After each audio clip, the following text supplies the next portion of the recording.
You are slow. Let us just get that out of the way right at the start. You are, by almost every measure that matters in the animal kingdom, embarrassingly, hopelessly slow. A cheetah reaches your absolute top sprinting speed in about 3 seconds and then keeps accelerating to nearly 4 times faster. A horse would leave you standing.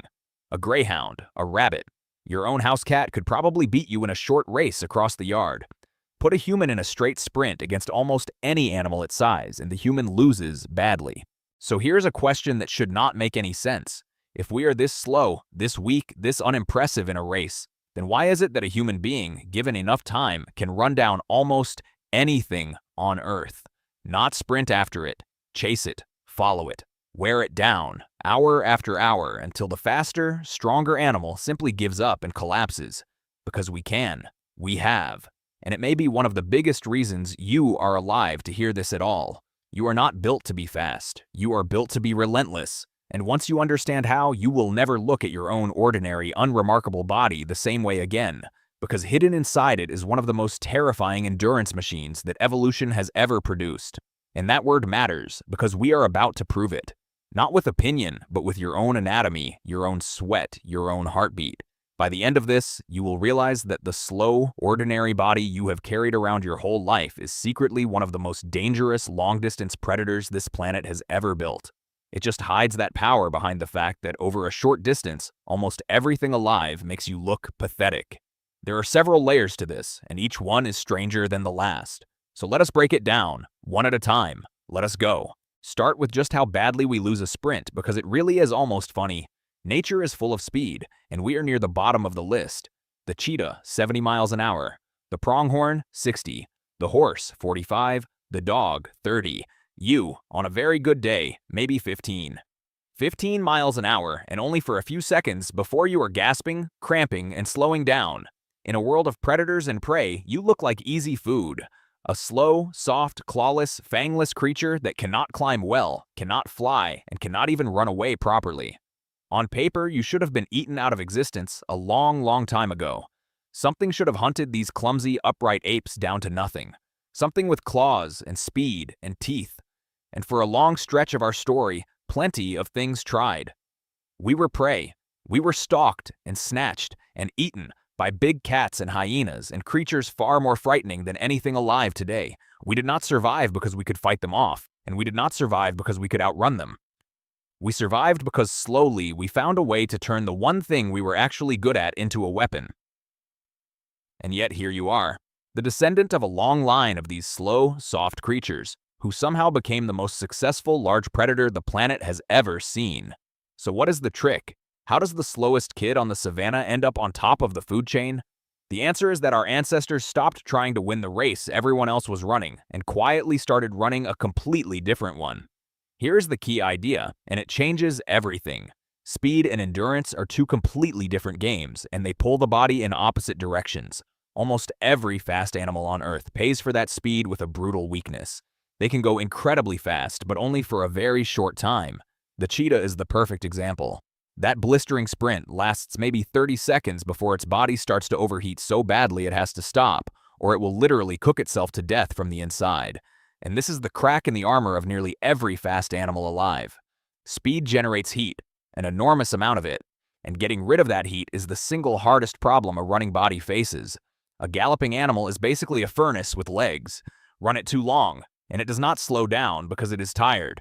It slows down because it is burning up. Now hold that thought, because it is the whole secret. The animal that can stay cool is the animal that can keep going, and when it comes to staying cool, nothing on this planet beats a human. So let us talk about the strangest superpower you own, the one you are using right now without noticing, and probably feel a little embarrassed about: sweat. Most animals barely sweat at all. To cool down, they pant, they seek shade, they roll in mud, they wait. You are covered, head to toe, in millions of tiny sweat glands, 2 to 4 million of them, spread across almost your entire bare skin. And this, combined with the fact that we lost almost all of our fur, turns your body into the best air cooling system in the entire animal kingdom.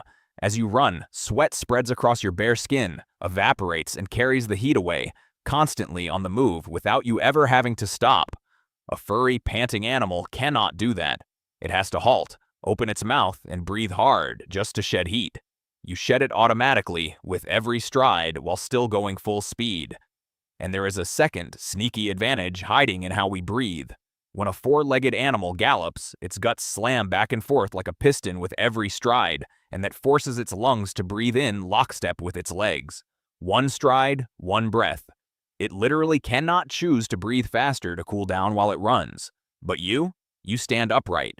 Your breathing is completely disconnected from your stride. You can pant, gulp air, and pace your breath however you like while your legs keep moving. It sounds like a small thing. In a long chase under a hot sun, it is the difference between life and death. And it is worth pausing on just how brutally effective sweat is compared to panting. A panting animal can only move so much air across the small wet surfaces inside its mouth and throat. But your cooling surface is your entire skin, the largest organ you have, turned into a vast living radiator. On a hot day, a running human can shed heat faster and keep shedding it longer than almost any other mammal our size. We are, quite literally, some of the finest sweaters in the entire animal kingdom. And for once, that is a title worth having. Because in a long chase, the winner is never the fastest. The winner is whoever can dump heat and keep moving. And that, again and again, is us. And your body did not stop there. From head to toe, you are quietly engineered for long-distance running in ways you have probably never noticed. Look closely, and the evidence is written into your skeleton. Long, springy legs, a giant tendon in your heel, arched feet that bounce, a huge muscle in your backside, a special ligament that holds your head steady. Take that tendon in your heel, the Achilles. When you run, it stretches and then snaps back like a spring, hurling you forward and giving you free energy with every single step. The arches in your feet do the same. Your huge backside muscle, the biggest muscle in your body, barely does anything when you walk, but it fires hard when you run, keeping you upright and stable. And there is a small ligament at the back of your skull that most sprinting animals share, but slow-walking apes do not, whose only real job is to keep your head from bobbing wildly while you run. Your body is covered in these little clues, and they all point in one direction. You are made to move, for hours. In fact, two scientists once laid this all out in a now famous paper, arguing that our entire body was reshaped from the ground up for endurance running. And once they pointed out, you cannot unsee it. Your toes are short, which barely helps you walk, but makes running far more efficient. Your waist is narrow, and your shoulders can twist independently of your hips, letting your upper body stay calm and balanced while your legs pump beneath you. Deep in your inner ear sits a tiny motion sensor, larger in us than in our slow-walking relatives, that helps hold your gaze steady while your whole body bounces. Piece by piece, from your inner ear down to your toes, you are a machine assembled for one purpose: to cover enormous distances on two legs without ever falling apart. None of this is an accident. Evolution does not build a body like this by chance. Every one of these features costs something, and nature only keeps expensive tools when they are used constantly for something that matters for survival. So what were our ancestors doing out on that ancient savanna that made endurance running worth building an entire body around? The answer takes us back nearly 2 million years, to a hunt unlike anything you have ever imagined. It is called persistence hunting, and it might be the oldest hunting method our species ever used. No bow, no spear needed at the start, no trap, just a human, and an animal, and the pitiless sun. It works like this. A hunter picks a large animal, an antelope, a kudu, a wild horse, something fast but furry, an animal that overheats quickly, and then, in the hottest part of the day, when the sun is cruelest, the hunter simply starts to chase it. The animal does what animals do. It bolts. It sprints away at a speed the human could never match and vanishes over the horizon, and the hunter calmly does not panic. The hunter jogs after it at a steady, patient pace, following the tracks. A few minutes later, the hunter catches up to the animal, which has already stopped to rest and cool down in the shade. And the moment the human appears, the animal panics again and bolts again, burning through more energy, building up more heat, with no time to cool off before it has to run once more. And that is the whole trap. The animal is faster, but it can only run in short, explosive bursts, and then it desperately needs to stop and cool down. The human is slower, but never has to stop at all. Sweating, breathing freely, pacing steadily, the hunter keeps coming, and coming, and coming. Every time the animal is forced to run before it has cooled, its body temperature climbs a little higher. Bit by bit, the heat builds inside it with nowhere to go. This goes on for hours, 2 hours, 3, sometimes 5, across miles and miles of burning ground. And slowly, the impossible happens. The fast animal begins to falter. Its sprints get shorter. Its rests get more desperate. Until finally, overwhelmed by its own body heat, staggering and confused, it simply collapses. Not from an arrow, not from a spear, but from heat stroke run into the ground by a slow, soft, sweaty creature that refused to quit. And the hunter walks up, calmly, and finishes what patience began. And picture the mind of that animal in its final minutes. It has done everything right. It ran, it hid, it rested, it used its speed exactly the way evolution designed. And yet this strange, slow, two-legged thing simply would not disappear. Every time it looked back, the human was still there. Walking, jogging, patient as death itself. For a prey animal built entirely around the idea that escape means one short burst of speed, a predator that never, ever stops coming is a nightmare it has no answer for. Sit with how strange that is. We did not become successful hunters by being stronger or faster or better armed than our prey. We did it by being more patient than an animal could survive. We weaponized time itself. And this is not just a nice theory dreamed up in a lab. People were still doing it within living memory. We did not outmuscle the animal kingdom. We outlasted it. And we did it so well and for so long that the ability is stamped into every part of us. This is not ancient history that quietly stopped mattering. It is the whole reason the machinery in your legs exists at all. In the Kalahari Desert, hunters from the Sand People were documented running down antelope in exactly this way, chasing them through the midday heat for hours until the animals dropped. Researchers followed them, filmed them, measured them. It is real, it works, and it takes an almost unimaginable knowledge of the animal, the land, and the tracks to keep chasing something you often cannot even see for hours in one of the harshest places on Earth. And here is a fact that should make you smile. There is a race, held every year in a small town in Wales, that pits human runners against horses and riders across a long, brutal cross-country course. For years, everyone assumed the horse would always win. And usually, it does, but not always. On hot days, over that long, punishing distance, a human being has actually crossed the finish line ahead of the horse. In the modern world, with all our comforts, we sometimes forget what our bodies are. But put us on a long enough course, on a hot enough day, and the ancient machine wakes back up. And that is the astonishing part. It is not that we became some different creature. That machinery never left us. It is sitting inside you right now, buried under a lifetime of chairs and cars and comfort, waiting quietly for the day you finally ask your body to go far. Most people never ask, but the capacity is still there, exactly as it was on the savannah, patient and ready, and almost never used. And it is not only the deep past. In the canyons of northern Mexico, there are people famous, even today, for running astonishing distances, tens or even hundreds of miles, across brutal mountain terrain, sometimes in nothing more than thin sandals, seemingly for the sheer joy of it. To them, running enormous distances is not a punishment, and it is not a sport. It is simply part of who they are. Watch them move, easy and tireless, over ground that would break most modern runners, and you are watching a living echo of something every one of our ancestors could once do. But the real payoff of this story is much bigger than one clever hunting trick, because that endurance, that ability to chase down meat, may be one of the reasons you can think at all. Here is why. Meat is fuel. Rich, dense, powerful fuel, especially compared to the raw plants our ancestors otherwise had to survive on. And the one organ in your body that is most ravenously hungry for that kind of fuel is your brain. Your brain is an absolute glutton. It is only about 2% of your body weight, but it burns around a fifth of all your energy every single day just to keep running. A brain like that is wildly expensive. You cannot grow one, and you certainly cannot keep one, on a thin diet of leaves and roots alone. You need a steady, reliable source of concentrated calories. You need meat. And endurance running gave our ancestors a way to get it, over and over, long before they had good weapons.